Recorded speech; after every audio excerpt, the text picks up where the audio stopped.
mass combing operation togadabani, the color of the hand strike togadabani, aduga surgical strike togadabani. State government must sovereign power even state ki state masagi sovereign shakti leje constitution ki manungda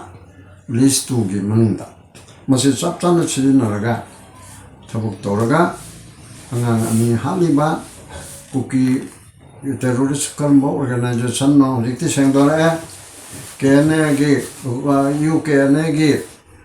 phare hai kana mana AI ne chu hai phabati chumamasu ya de shakti AI ne dana yam thaganare hauze akhoi awaba khodong chadaba yamna mung padaba potamada leire manipuri praja punamakche nase aina kongdali ba press conference ko loina organization aina yaujaba tarage chaichu alaman retired IAS IPS journalist professor doctor mayam sabani madigi chairman oina aduga on behalf ta adu loina judges retired judges aduga ukin sing the same citizen for justice aduga su chairman oina aduga being a senior citizen amoina individual capacity the su senior advocate amo oina hanagi human right commission gi acting chairperson oinba amo oina Nepal interest press conference si tawjari maramdi for the last 3 years akhoi wa yaba khotpa yaba se koi thengnare asigumba conflict haitare tasengmadi kuki ga mete ga tongna banate mete na kuki da kaligumba ma horobalite kuki na mete to torupalite only thing is that 3rd May 2023 degi aduma kuki gi student organization achum gumba amana rally ama tauba adudagi aranba pawma gi matungdagi mogi get mai thai thade na tawdagi metegi mai makai tharakpa halakpa purokpa chairakpa madubu amuk metena lamang khumba defense tawba haitare adudagi irangchi thore nakal animakta oye kuki versus mete haidana uhalle tasengmadi metega hana result miba kuki singa yekna badi natte but lamen tu henba mapanlegi changakpa manungdegi su manipur thugaibu pamba arumba kuki group kharana asumma tawdana issue si chawto halakpani adugi makha tarakpada Bharat sarkarna tei ohum se yengdana sum laiba lanchi khamdaba tawrapudigi chum naw chawdana makan tawdana bom top sijanatana attack tawrakare aduga masi handakta chinini humni tang tareti ayu angan ba pung amaga minimanga tarakpaduda trong laubida Bisanpur ki district ki makhada laiba Moirang gi manungda laiba trong laubigi yumamada mama macha tumdana lijaba do tha manga da ngaiba nupi macha chahi manga da ngaiba nupa macha muchin mukpa che musi tamchina hatok pire aduga loinana adugumba mihat ado macha khangdaba terrorist singna tawriba thabak che musi miyoibe khonai na channadraba mong amada musi yamna chumdaba amani musi highly condemnable oyamsung condemn tawi then madugi pendaba phongdoktana miyam asina emotional oina adugumba manakna pa kilometer ama anigi mangda CRPF ke mama leiba aduga loinana atopa mayam forces mayam mama leiba asina kalimta ngakthokta leiramba adugi damukta penda phongdoktana miyangi kholaw lawbada CRPF na nongmaina khangongdana kapadagi mioi ohum ngarang bauda kodata ani sirga ohum subama ngarang sire punami ohum sire loinana mi kuntaruktegi hen soe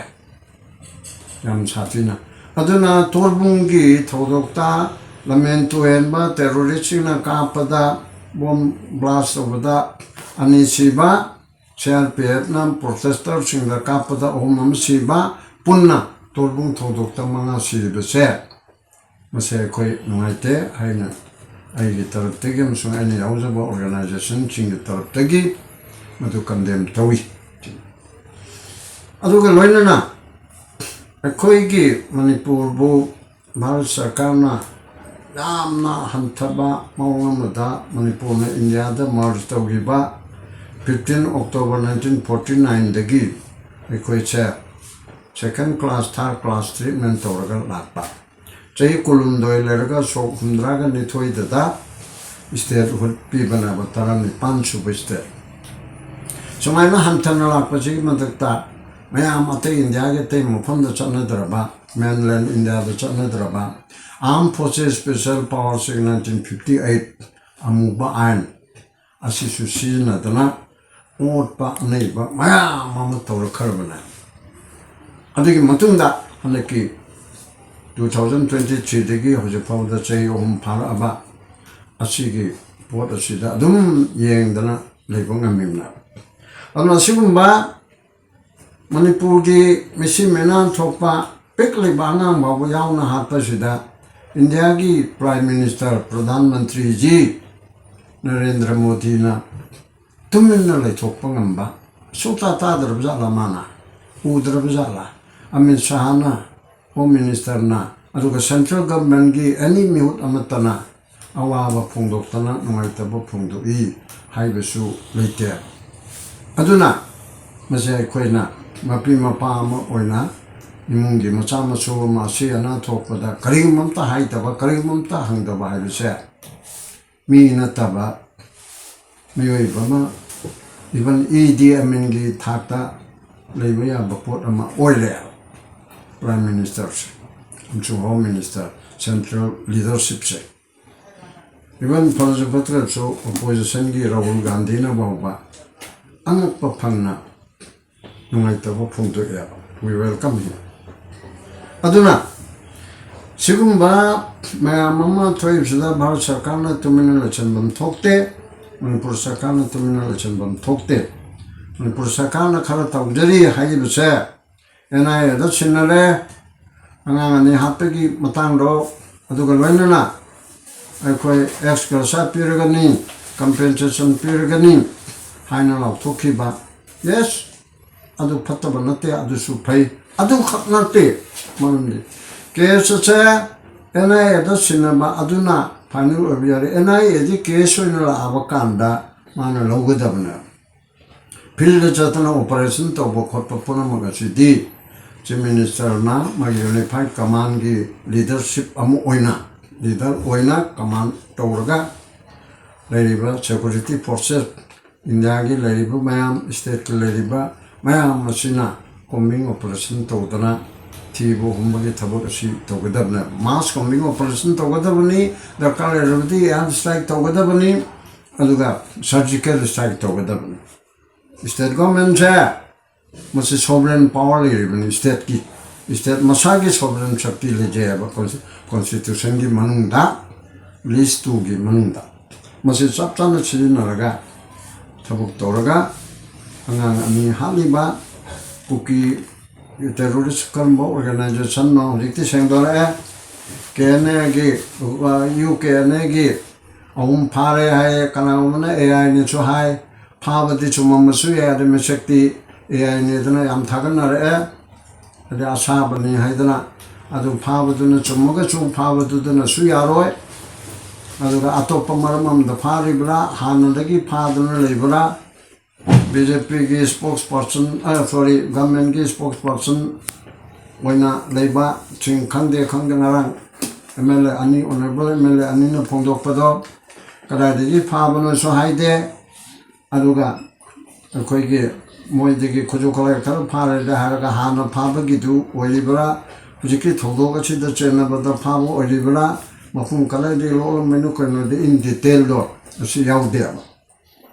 and sigumba public importance oiba investigation de meam khangna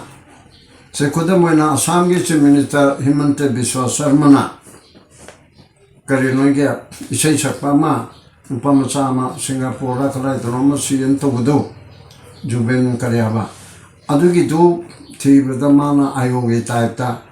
ꯃꯤ ꯑꯁꯤ ꯐꯥꯔꯦ ꯑꯗꯨꯗꯒꯤ ꯑꯁꯤꯒꯨꯝꯕ forensic ꯁꯥꯏꯟꯁꯀꯤ ꯆꯨꯝꯕ report ꯑꯗꯨ ꯐꯪꯉꯦ ꯃꯥꯅ ꯈꯨꯗꯛꯀꯤ being a chief minister ꯃꯣꯏꯅ ꯂꯩꯄꯥꯛꯀꯤ ꯏꯟꯇꯔꯦꯁꯇ ꯃꯥꯒꯤ ꯄ꯭ꯔꯖꯥꯒꯤ ꯏꯟꯇꯔꯦꯁꯇ ꯇꯧꯋꯦꯕ ꯑꯗꯣ ꯑꯩꯈꯣꯏꯒꯤꯁꯨ ꯍꯧꯖꯤꯛꯀꯤ ꯑꯉꯥꯡ ꯑꯁꯤꯒꯤ ꯃꯇꯥꯡꯗ ꯑꯀꯟꯕ ꯃꯑꯣꯡꯗ ꯏꯟꯚꯦꯁꯇꯤꯒꯦꯁꯟ ꯆꯠꯊꯕ ꯑꯗꯨ ꯊꯤꯕ ꯍꯨꯝꯕ ꯑꯗꯨꯒꯨꯝꯕ ꯃꯤꯍꯥꯠꯄꯁꯤꯡꯗꯨ ꯐꯥꯅꯕ ꯍꯣꯠꯅꯒꯗꯕꯅꯦ ꯑꯗꯨꯒ CRPꯅ ꯀꯥꯞꯇꯨꯅ ꯃꯤ 3 ꯁꯤꯕ ꯑꯗꯨꯒ ꯃꯤ 60 ꯍꯦꯟꯅ ꯁꯣꯛꯍꯟꯕ ꯑꯁꯤꯒꯤꯅ ꯖꯨꯗꯤꯁꯤꯌꯦꯜ ꯏꯟꯀ꯭ꯋꯥꯏꯔꯤ ꯑꯩ ꯉꯁꯥꯏꯁꯨ ꯍꯥꯏꯈ꯭ꯔꯕ꯭ꯔꯥ ꯖꯨꯗꯤꯁꯤꯌꯦꯜ enquiry under the Commission of Inquiry of 1952. I repeat, Commissions of Inquiry Act 1952 gi makhada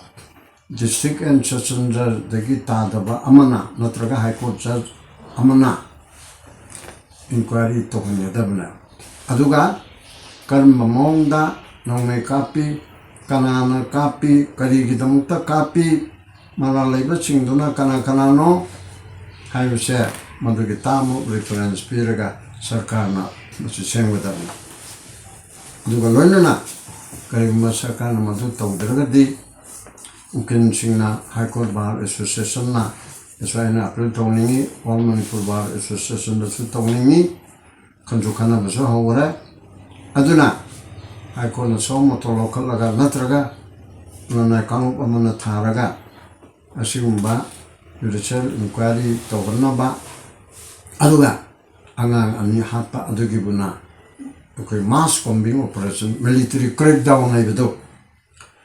madu sarkarna order pibu ngamdragadi topum topudu tawdragadi court na direction pihan megi mathok tai madu koina judiciary gi kangbuta takna leraga topum thoi aduna asigumagi tanda sida aikoi punamakna yan tana matau maram khangdana mai thaba amama tawba hingsa tawba chi chumde adugi mahutta democratic oiba movement da koina laudana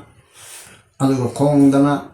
aduga dharna tawdana le wakat mifam tawdana protest meeting tawdana yamna democratically oiba mongda aina yam mongda tabuk changchinbam thoi aduga legal professional leriba punamanasu ain oibada kali toba yabagi haibase sarkar da court na direction pihanaba high court amasung supreme court na direction pihanaba legal professional leba ichilina uchana using chokna pam thoi aina sumaina